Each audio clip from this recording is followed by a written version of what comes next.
je vous encourage vivement, là tout de suite à l'instant, et aussi après, de vous poser cette question.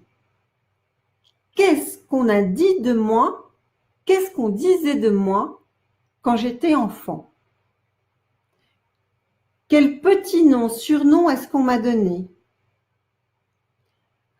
Posez-vous vraiment ces questions.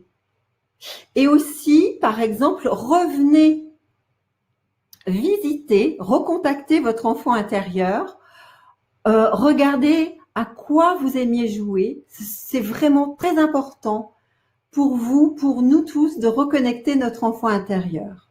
Donc, qu'est-ce qu'on disait de vous, enfant? Que disaient vos parents? Par exemple, au niveau de l'école, qu'est-ce que vous avez pu entendre?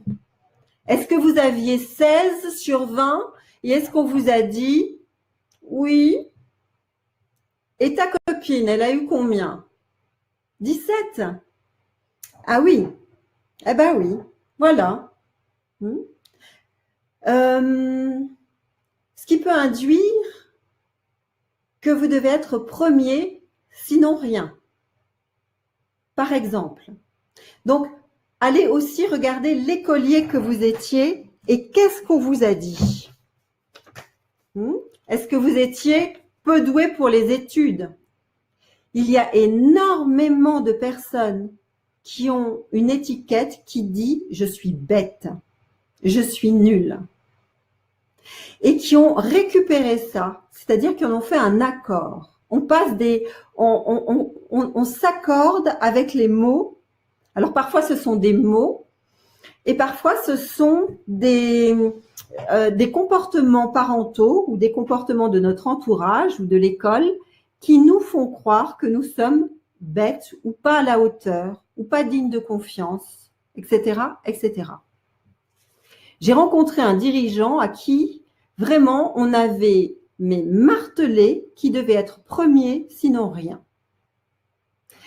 Et il a fait des efforts et il s'est battu et il a super bien réussi.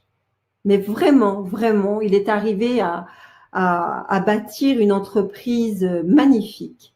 Sauf qu'il y a un concurrent qui est arrivé et qui a commencé à prendre des parts de marché et qui a commencé à grossir.